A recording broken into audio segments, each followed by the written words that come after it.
Are you interested in innovative education and diversity in school models? Do you see a need for something different to bring about a reformation in our current education system? If so, then you've come to the right place. Join us for this special summer series where we will introduce you to the HERO Project. HERO stands for Heartland Education Reformation Organization and is focused on providing support for unique faith-based schools. These creative Christian learning environments, such as homeschool co-ops, microschools, and hybrid schools, are popping up all across Kansas and throughout the Heartland. The HERO Project offers continued support for this movement. I am your host, Dalena Wallace, founder of the WISE Network and president of AIM Educational Collaborative. Welcome to our summer series of WISE and Otherwise, where we will be highlighting the unique role of the church in supporting a reformation in education through the HERO Project. Okay, today I would like to welcome Becky McNichols to the podcast. Hi, Becky, how are you? Hi, I'm so good. Thank you for having me as part of your podcast. Of course, of course. So Becky is the founder of Rooted Life Academy. She wears many hats. She's kind of like me in that. We have connected, I don't know, has it been over a year ago? Or maybe Almost. about this time last year, I think it was. And she's up in the northeastern Kansas area near Kansas City. And she's got a network. She's connecting with education entrepreneurs up in the area. She's a school founder herself. She's a Vela community connector. And I would love to introduce you. Becky, would you tell us a little bit more about what you're doing? I am a founder of my own little homeschool enrichment program called Rooted Life Academy. This is our second year. And I just love the privilege of being able to serve my own two children as well as other families and just connect with these kids and help them learn and grow the ways that children learn and grow best. And being able to teach in a program where I can teach about God. So our program is faith-based, which is really important to us. And I love that I have that opportunity. Within Rooted Life Academy, I felt like it was an important part to be able to network with other people who are doing similar innovative educational models. And especially coming out of the classroom and coming out of like the school system where you had other coworker teachers that you could talk to, I really longed for making connections with people who were in similar places. And so through that, I worked on basically finding people online, finding people that I could connect with that were doing programs in other parts of the country and hoping that maybe I could find some people that were nearby me. I already had a couple friends that were close by, just a few miles away from me that were doing similar things. And that was really great to connect. So I've been really excited to connect with more people along the way. And I think that kind of is where this all like blossomed that I was able to connect with you. So last Yeah, April, tell us about, yeah, sure. Tell us about when you first reached out and we connected. yeah, so last April I went to the Kennesaw State Conference in Atlanta, the National Hybrid School Conference, and I met so many wonderful people, and I got to meet Carrie McDonald while I was there and participate in a Vela get together because I was a Vela microgrant recipient. And through all of that, every time I told people, I'm Becky, I live in Kansas, they would say, "Oh, do you know Dalena Wallace?" And I was like, "No, I don't. I don't know her," but everybody else seemed to know her. And as I went from conversation to conversation, being asked that question, came to the conclusion I needed to meet you. And when I got back to Kansas after the conference, I had a long list of people to send emails to, people I had met down in Atlanta and people that I wanted to continue conversations with, but you were on my list and I reached out and said, "Hey, people told me I need to know you and I want to meet you and connect." And so from there, we just really started a conversation about who each of us were and what we're doing. And that was the beginning, right? Which is Yeah, it was cool. so great. And I think, it was just so interesting to me because sometimes, we tend to focus on our current, our really local geographic hub. And of course, with Wichita Innovative Schools and Educators, we are hyper localized. We focus a lot on what's happening in and around our city. But I love, and of course, I know this innovative education movement is happening all across Kansas, all across the US. So anytime I get an opportunity to connect with someone else, specifically in our home state of Kansas, I'm just so excited to learn about it. And then you knew of several others that were in your area, like you mentioned, and I thought, oh my goodness, I just want to connect and I want to learn more. So let's see what happened after that. We both, let me see, I introduced you to James Franco with KPI because, of course, he's interested, like they are with the Kansas Policy Institute, interested in hearing of the other education entrepreneurs. And they were hoping to host, we were going to co-host this event up in the Kansas City area and wanted to connect with you. And you really helped us a lot with inviting people and helped in the planning and preparation for that. So that was amazing. We did that event in September. And did you make some additional connections when we had that? So that conference, by the way, it was called the Heartland Hybrid and Micro Schools Summit. And we did it in the fall of 2023. We're going to be doing again. We'll do another one in the fall of 2024. So stay tuned. We'll make sure that we tell all of our listeners about that when it's scheduled. That is really exciting. Yeah, leading up to that summit, and knowing about WISE and all the great work that you're doing in the Wichita area, I felt like I mentioned earlier, just wanting to have connections with people. It was really important to me that we start building this ecosystem within this area of Northeast Kansas. And the people that I had already connected with, just a couple miles away from me here and there, but being able to also connect a little farther out than that, to know that we can all meet together and we all have similar things in our approaches or models. And even if we don't have similar approaches or models, like we're all innovative and we're all doing these non-traditional educational models, that was really important to bring all those people together. So last summer, I started the IEC of NEK, which stands for, it's a mouthful. I'm open to new names, but it stands for the Innovative Educational Collaborative of Northeastern Kansas. And I started just this Facebook group and started to invite people to it that all are part of this movement. And along with that, I am the VELA Community Connector for our area, which is a great opportunity to be able to tell people more about what VELA does and the support that they bring. And within that group, people have been so excited to be able to connect and meet together and be able to network and know that while we're doing these great things, sometimes it can feel a little isolating or lonely, but to be able to connect with people who aren't too far away from us and they're still in Kansas and we understand how Kansas operates sometimes. We're trying to understand and do what we know is best for kids and stay within those I don't know, just how Kansas is. It's been really good to bring people together. And so from that conference in the fall, I've met a lot more people that are included in this innovative educational collaborative space. Some who are in Kansas, which is great, but then some who are even on the border of Kansas and Missouri. And so being able to connect with them has been really good. And Wichita, you're so much more centralized, whereas I'm on the border of Kansas and Missouri. It can be a little tricky to feel as though Missouri and Kansas are so close and they can be very different as states go. And to be able to feel like I might not know all of the pieces that Missouri has or needs or people from that area are required to do or what that might look like, but we can still bring that personal connection to people. That's been really important. So as I have been working in this space with bringing people together for the Innovative Educational Collaborative of NEK, I've even been accepting people from Missouri to join us because they want connection too. And I think for them, they recognize that while our states are different and that might look a little different, being able to connect with people is important, and being able to connect with people who aren't too far away is really significant. So that's been a really great opportunity. And I look forward to building that even farther as we get even closer to our next summit to bring people together.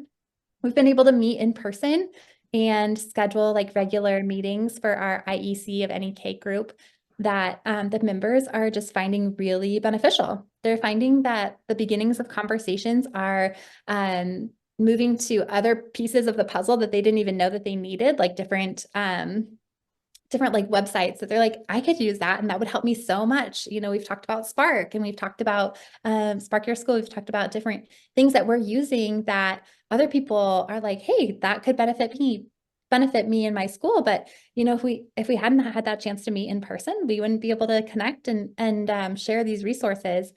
So we've connected in person, and we're doing that regularly. And then we have our Facebook group, which has been a really great opportunity for people to share local events, even conferences like the upcoming conference in Atlanta that's in April, again from Kennesaw State, and just being able to ask questions about, hey, how are you doing this? What fundraisers are you doing? How is that going? What do you suggest or recommend for XYZ? It's been a really great opportunity to connect in person, but also have that space on Facebook where we're able to support each other and cheer each other on and share what we know.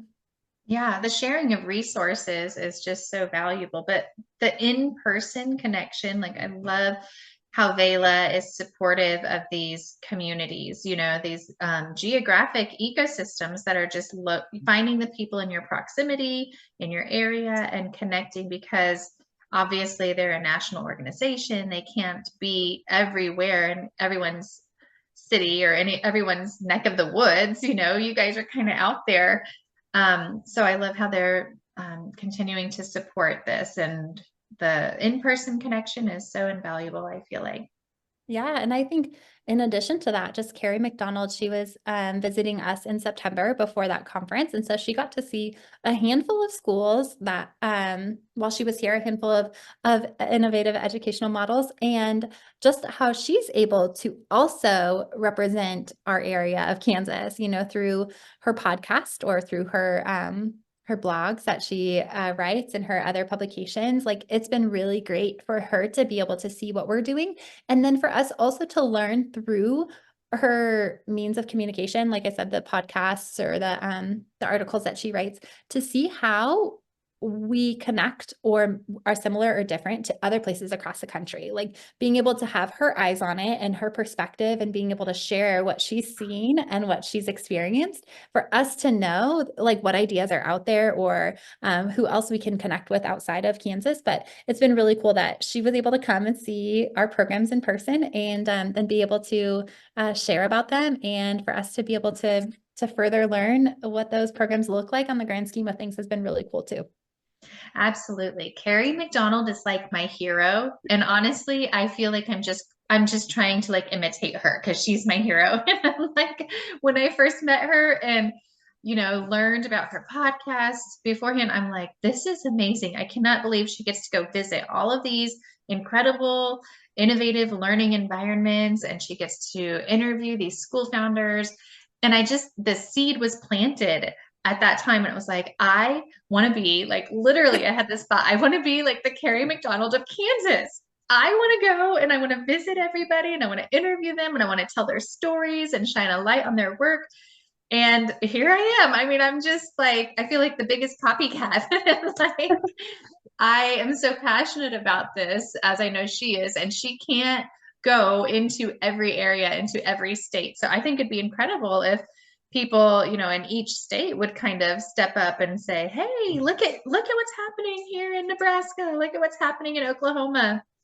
Um, so it's just so powerful to tell the stories, and it raises awareness and it helps everybody else think outside of the box and see what's possible. So I love Carrie. And I've even had the opportunity to travel with her to do some visits. And so it's been a great opportunity.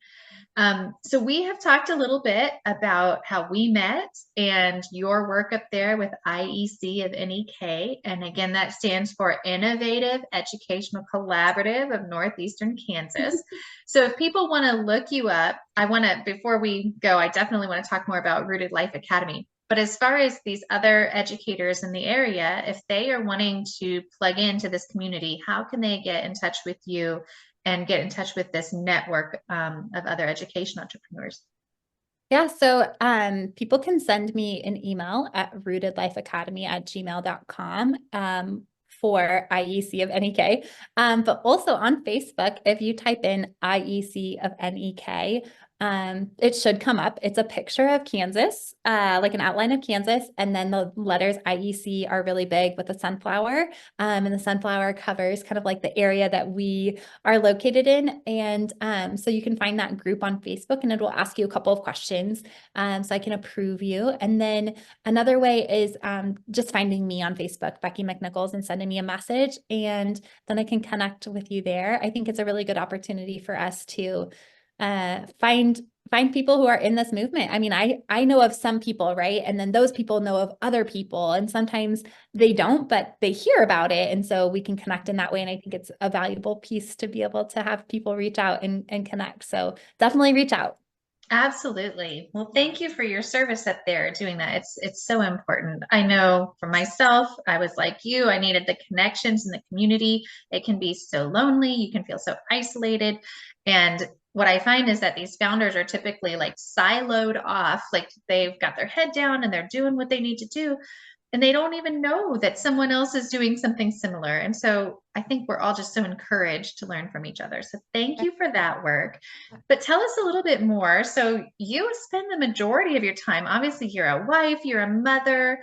I'm sure you're very involved in many activities, but you also have a micro school in your home that is expanding next year. So tell us what it looks like. What's a day in Rooted Life Academy look like? And how many students are you serving right now? So we are Monday through Thursday, and I mentioned before that we're faith-based, and we currently serve kindergarten through fourth grade kiddos. And in the future, that will expand just as God leads. My goal is to have our older kids, fifth grade and up, being kind of a little bit different learning path with some more independent learning and some virtual components mixed into that. But that's for the future, and as God leads, like I said. But right now we have 11 students, and it's wonderful, wonderful, wonderful. Some of those kids come full-time and some come part-time. So I offer 2 days and 3-day options for part-time enrollment. And it is like such a great group of kids. I'm so lucky that I get to be with my own children and these other cool kids. And we just get to do life together, which is really great, and learn too. We focus a lot on foundational skills of phonics and reading, and also math, which are near and dear to my heart as an educator. And coming from being a public school teacher, I think this is my 17th year teaching, which is crazy. Wow. That's Um, great. and so just foundational skills are so important to me, and those phonics skills and math skills especially. And then we get to incorporate science and social studies and all the other music and different things in, as well as playing outside. And we this year have really focused on project-based learning and being able to learn how to research and how to present and how to synthesize information, but also along the way of that, like learning all of those research skills that are transferable to other topics has been a really cool opportunity this year. We have chickens. We take care of the chickens. Like the kids love to go check the eggs and check those chickens and make sure they're doing okay. But we are expanding. So originally we thought we would do an expansion of our physical space where I'm at right now. And then God put it on my heart or God put it on my husband's heart first off. Tends to be that way for us, that it's on his heart first if he tells me about it. But God put it on his heart that we should renovate our workshop. We have a large workshop. I think it's like 20 feet by 30 feet, something like that. And it was just used for storage. And so God put it on his heart that we should renovate that space. And it totally made sense that we do that. And along the way, it's been really cool because we've been able to plan out what's working really, really well here in our space right now, as far as like how the physical layout is or what storage we need or anything like that. We've been able to use that insight to customize what we're doing in the workshop. And my husband is absolutely incredible. And he is a general contractor. He was a general contractor when we lived in California. And since we've been here, like he hasn't gotten his general contracting license, but he can do all the things. And he's I've built. seen some of the furniture he's Yeah. built. He is so talented. Yeah. He's built all the furniture here for our space. And I just tell him, hey, I want something that looks like this with this on it. Can you do that? And he like whips it up and does it. And it's amazing. So being able to plan out that space together from my insight of what works well for us, but his building and knowledge of that side of things has been just so valuable. We're really excited about pulling this space together. The students are so excited. The other day we went outside at recess and he was working on the workshop, and he had dug some holes into the foundation to help build some like supports and stuff like that. And the kids were all looking at it. And I called it our supervisors meeting, that the kids got to come and see how the progress was going. But it's been really cool. The kids are so excited. They all want to help. So we're trying to figure out a way for them to help and be included in that process. I don't know if they get to hammer some nails or paint some walls or Oh, what that that'd be might look like, so but fun. put some fingerprints and some wet cement or something like that along the way, but they're super excited. And I think back about how Rooted Life Academy started. I started last year, I had 8 kids. This year I have 11. Next year so far I have 12 rostered, and in the process of wanting to find another assistant or teacher to join us. And I think about, gosh, like this is so reflective of this movement of where we're at with innovative Right. educational options, right? And just I'm reminded that even if my program isn't the right fit for somebody, like there are these other programs that could be a good fit for somebody. And I think with that, like kind of tying it full circle back to the IEC of NEK, like having that network is great because we can say, hey, I have a student that's in this area. It's too far of a drive for them to come to my program. Does anybody else have an opening? And being able to connect in that way, but also recognize that these models and these options look different, and families have different wants and needs that are unique and personal to them. And some of us might be a really, really great fit and some of us might not. And that's okay because there's options. And I think, like that's something in my program that I love, is that these families are here because it's the right fit for them. And, if a family, they're looking for something else, we can help connect them. So I think that kind of ties in this work of Rooted Life Academy along with the IEC and how to serve our community and what that looks like. And so I think about that as we're expanding, like this movement is expanding, and it's expanding across the nation, but also in my backyard, like literally in my workshop, right? I think it's such a cool reminder of this really exciting time Yeah. of these models and this type of schooling. So I'm excited. But Rooted Life Academy is special. It's a wonderful place. Absolutely love getting to do what I get to do. It was beautiful today. So we went outside a little longer than normal today, and we read our chapter book together and enjoyed the sun. Like it's just special. It's a really great opportunity, especially coming from public school teaching, and getting to do things different in this way is really cool. So Yes, you said it so well. And I love how it all ties together, what you're doing now, how you started. One of the things you just touched on that I wanted to just at closing here. So it's so evident. Your joy is so evident. Just as soon as we transitioned from like talking about the network and the ecosystem of the education entrepreneurs and all of that, that's wonderful too. But as soon as I mentioned Rooted Life Academy and you got to just like take off and talk about it, your face lit up and your smile was so huge. I can see that this is very rewarding for you and fulfilling for you, something you're proud of. And it seems like it just lights you up and ignites you. And so I'm so happy for you. I'm so happy. You also mentioned that your husband, you didn't say that in this episode, but like when I met you before, you'd mentioned that again, your husband had the idea before you did. Can you Mhm. tell us just a little bit here where your origin story, like you were a public school teacher, your husband encouraged you to do this. How did that happen? Yeah. So my husband is wonderful. He kept telling me, we moved here in 2020 from California, and he kept telling me, he's like, I think you should do one of those pod schools. And I was like, no, I like to be in person, like with the people. So I just don't know about that. And for a couple of years, he was telling me this. And finally, like as a public school teacher, my daughter was a kindergartner at my school. And it was the first time that our children were school aged. And I always thought, oh, our kids will be fine. Like I'll be at the school. I'll know all the things. I'll be able to be there when they become school age. And so finally here she was a kindergartner, and I just saw public school from a completely different side of things. 2020, it had already happened. So COVID, all that had happened. It was 2021, 2022 school year, and things were just different. Like so quickly they changed. And as a public school teacher, I started to recognize it, and God started to stir up my heart. And I kept thinking, oh, like 5 or 6 years, we'll do something different. Like when my 2 children are out of elementary school, then we'll make that next choice. What happens when they're in middle school? We'll figure something something different out.